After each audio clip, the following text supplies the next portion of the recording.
बढ़ाएं अपना कदम सक्सेस की ओर शिखर करियर इंस्टीट्यूट के साथ। शिखर करियर इंस्टीट्यूट पूर्वी भारत में एकमात्र कोचिंग संस्थान जो एक्सक्लूसिवली है मेडिकल एंट्रेंस एग्जाम के लिए।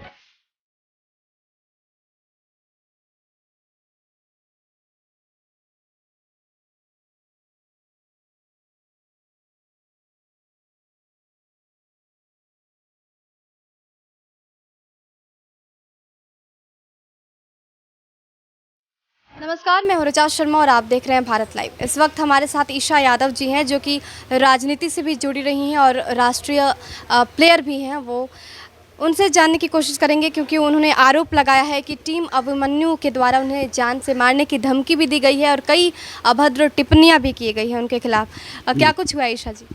पिछले 2 सालों से मुझे राजनीति विरोध करने के कारण टीम अभिमन्यु यादव जी के लड़कों द्वारा मुझे अभद्र टिप्पणियाँ पिछले 2 सालों से की जा रही थी लगातार। लेकिन कल उन्होंने खुलेआम सोशल मीडिया पे मेरे साथ एक्सट्रीम लेवल तक बहुत गंदी बातें लिखी हैं जो मैं सोशल मीडिया पे शेयर भी नहीं कर पाई हूँ। और इसकी जानकारी मैंने उनके राष्ट्रीय अध्यक्ष अभिमन्यु यादव को भी पिछले 2 बार फ़ोन करके दे चुकी थी। लेकिन उन्होंने मुझे सांत्वना दी थी कि ऐसा नहीं होगा, लेकिन ऐसा लगातार हो रहा है जिससे मैं अब मेरा पेशेंस लूज हो चुका है और मुझे अपने जान की भी खतरा है। इसलिए मैं अब थाने में आके एफआईआर दर्ज करा रही हूँ। 2 साल पहले आपने क्या किया था? 2 साल पहले मैंने उनके राष्ट्रीय अध्यक्ष को सूचना दी थी, अपने स्तर के कुछ लोगों से बातें की थी, लेकिन लोगों ने कहा कि राजनीति है, ये सब होता है, तो मैंने इग्नोर कर दिया था। लेकिन अब जब खुलेआम सब कुछ होने लगा है तो अब ये बर्दाश्त की सीमा से बाहर है। ईशा जी, वो जो आपने पोस्ट किया था वो किस बारे में पोस्ट था? कुछ ऐसा था जो भड़काऊ हो या फिर क्या था? जी नहीं, ये 2 दिनों से उनके लिए पेपर में एक न्यूज़ छप रहा था कि भूमाफियाओं के द्वारा मतलब कि कुछ ऐसा कुछ था जो मैंने पेपर को उठाकर अपनी टिप्पणियां लिखी थी कि इस तरह के काम किए जा रहे हैं उन लोगों के द्वारा और वो कहते हैं कि हमारा प्रदेश हमारी जिम्मेवारी है, तो ऐसे वो अपनी जिम्मेवारी निभाएंगे। मैं एक विपक्ष की नेता हूँ, तो मेरा काम है, मैं अपने काम पे हूँ, मैं किसी से पर्सनल मेरा कोई लेना देना नहीं है। लेकिन मेरा मुंह बंद करने के लिए ज़बरदस्ती मुझ पे ब्लेम किया गया, कैरेक्टरलेस बहुत तरह की टिप्पणियाँ की गई। तो सोशल मीडिया पर आपने बस अपनी प्रतिक्रिया रखी थी और जिसका उन्होंने इस तरह से जवाब दिया है। बिल्कुल, आपको मेरी बातों से लगता होगा कि मैं एक पढ़ी लिखी सुलझी लड़की हूँ, मैं किसी के व्यक्तिगत पे क्यों जाऊँगी। मैं पॉलिटिकल हूँ, विपक्ष में बैठी हूँ, तो विपक्ष के सत्ता के लोगों का जो गलत होगा मैं उसे उठाऊँगी। बस इन्हीं सब चीज़ों को लेकर मुझे लगातार प्रेशर दिया जाता है। मैंने लोगों को जो ऋषभ यादव है और रवि राज है जो कि माननीय राम कृपाल यादव के अंगरक्षक का बेटा है, मैंने उसे समझाने की भी कोशिश की थी कि हमारी कोई व्यक्तिगत दुश्मनी नहीं है, विचारों की लड़ाई है, विचारों तक रहने दीजिए। तो उन्होंने मुझे उल्टे ही धमकी दे डाली कि जहां जाना है जल जाओ। ऐसे धाराओं हम बहुत देख चुके हैं। तो इससे पहले जब आपने पोस्ट किया था वो पोस्ट किस बारे में था, जब उन्होंने सबसे पहली प्रतिक्रिया दी?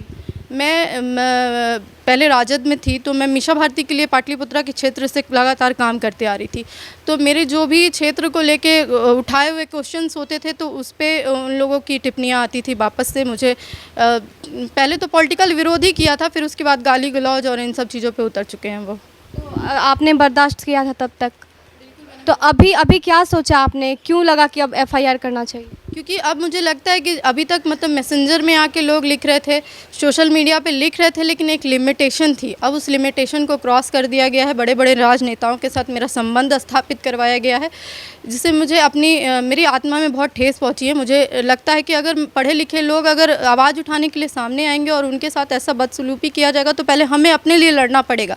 बस इसी सब कारणों से मैंने एफआईआर दर्ज करवाया है। क्या कुछ स्क्रीनशॉट आपके पास होगा जो आप दिखाना चाहो? स्क्रीनशॉट तो बहुत सारे हैं, मैंने इसमें अटैच करा दिए।